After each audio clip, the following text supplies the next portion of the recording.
UK.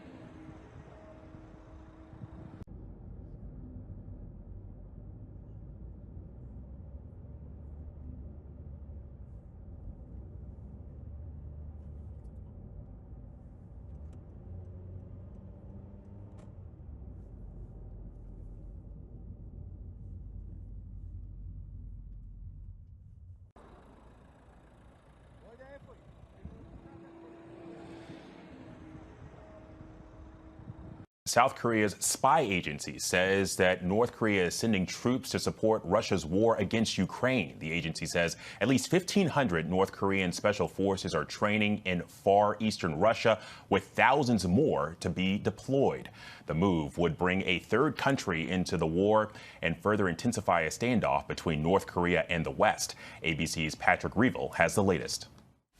Hi, Alex. A disturbing and major development in the war in Ukraine. South Korean intelligence today has said that North Korea is preparing to deploy 4 brigades, numbering up to 12,000 troops to fight for Russia. It says they include special forces and that 1,500 soldiers have already arrived in Russia and that they are now training at 2 military bases in Russia's Far East. Now, according to South Korea's National Intelligence Agency, they've been given Russian uniforms and weapons, as well as fake IDs. North Korea has already been supplying huge numbers of shells and significant numbers of missiles to Russia. Ukrainian officials have said that they expect the first North Korean troops will likely be deployed to Russia's Kursk region to help drive Ukrainian troops from there. Russia has denied that this is taking place, but if it is obviously a serious development. Ukraine's President Zelensky yesterday even describing it as a first step towards a world war. It remains to be seen yet exactly what role North Korean troops will play, but the fear ultimately is that if they are indeed deploying, then this could also just be the beginning and that the number of North Korean troops could grow. Alex? All right, Patrick, thank you.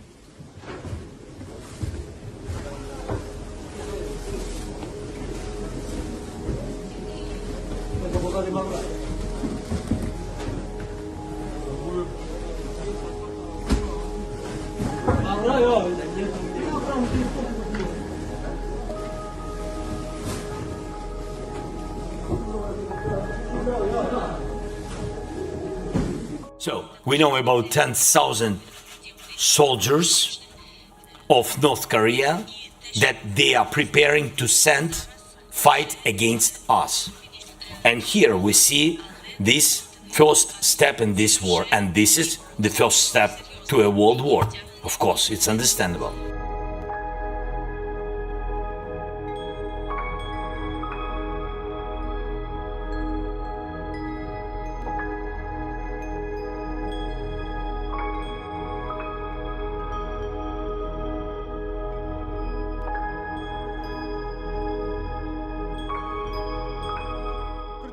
조그마한 어떤 또 충돌이 있을 시에는 러시아가 지금 어려울 때 그 북한의 뭐 무기라든지 그렇게 했는데 받았는데 우리나라하고 조그만 충돌이 있어도 그 러시아가 개입을 할 것 같아요.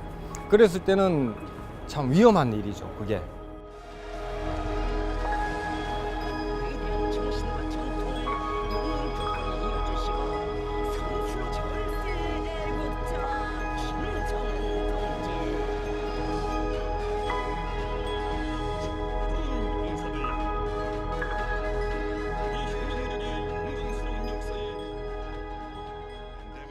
Whether North Korea is indeed or not supporting Russia's illegal war in Ukraine.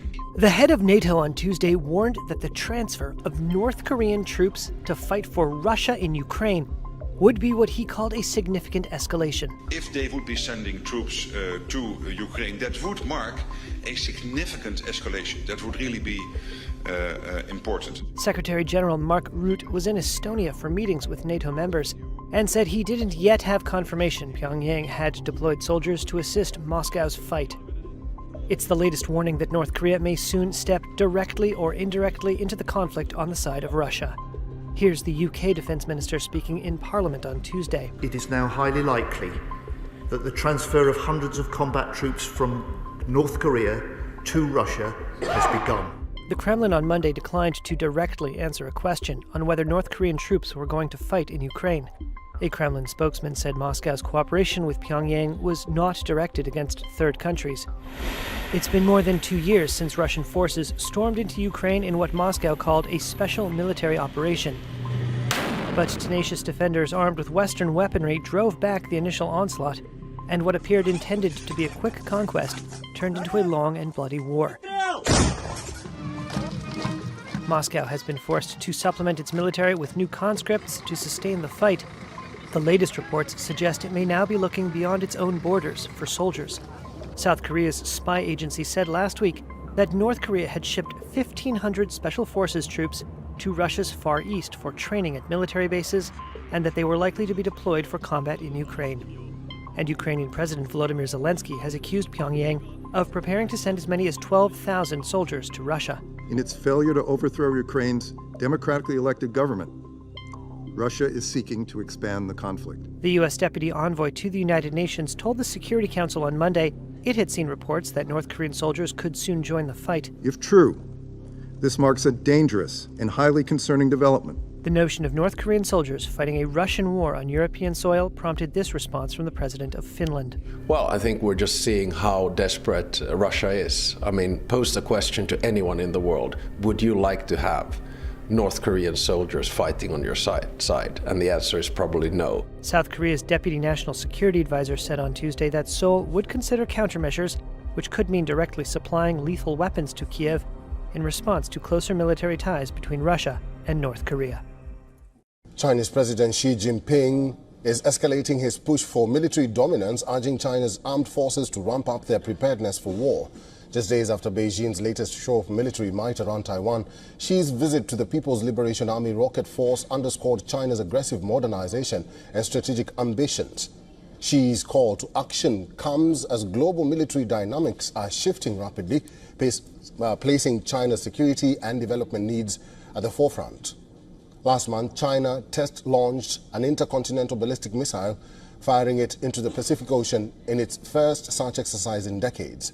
Beijing has stepped up its nuclear development and boosted defense spending in recent years. Last October, the Pentagon even warned that China was developing its arsenal quicker than the U.S. had anticipated. The Pentagon says China held over 500 operational nuclear warheads as of May 2023 and is likely to have more than 1,000 by 2030. Xi ordered troops to comprehensively strengthen training and preparation for war and ensure their strategic deterrent and combat capability is robust. He emphasized the urgency of building a powerful military, noting that China's ambitions must evolve in step with a global military revolution. Xi's remarks signal a clear intent to sharpen China's war-fighting edge and achieve military supremacy, both in Asia and beyond. China is rapidly transforming its military into a modern, high-lethal force, investing heavily in advanced weaponry and technology. The overhaul of its command structure aims to strengthen its ability to project power globally. Beijing has also intensified its shows of force around Taiwan that it claims as part of its territory, demonstrating growing military prowess. Earlier this week, China encircled Taiwan with a formidable array of 34 naval vessels, 125 aircraft, and other military assets, signaling its readiness for conflict. This was Beijing's fourth large-scale exercise near the island in just over 2 years. The operation, dubbed Joint Sword 2024B, follows similar drills earlier this year and serves as a stark reminder of China's readiness to back its territorial claims with military force. Beijing has made it clear it will not rule out using force to bring Taiwan under Beijing's control. With each drill, China is sending an unmistakable message to the region and the world. China's military is positioning itself as a formidable global power unwilling to back down.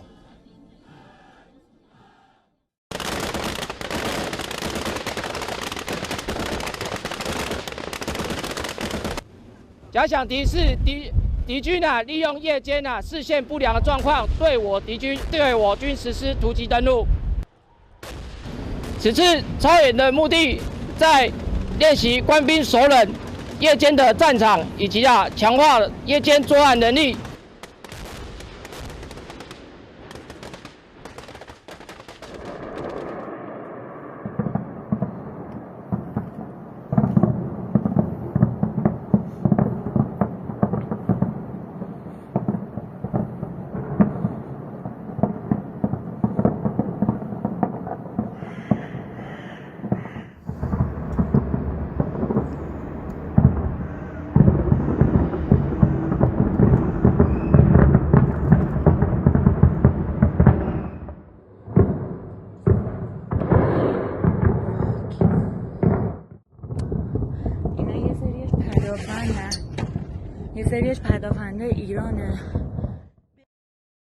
In response to months of continuous attacks from the regime in Iran against the State of Israel, right now, the Israel Defense Forces is conducting precise strikes on military targets in Iran. The regime in Iran and its proxies in the region have been relentlessly attacking Israel since October 7th on 7 fronts, including direct attacks from Iranian soil.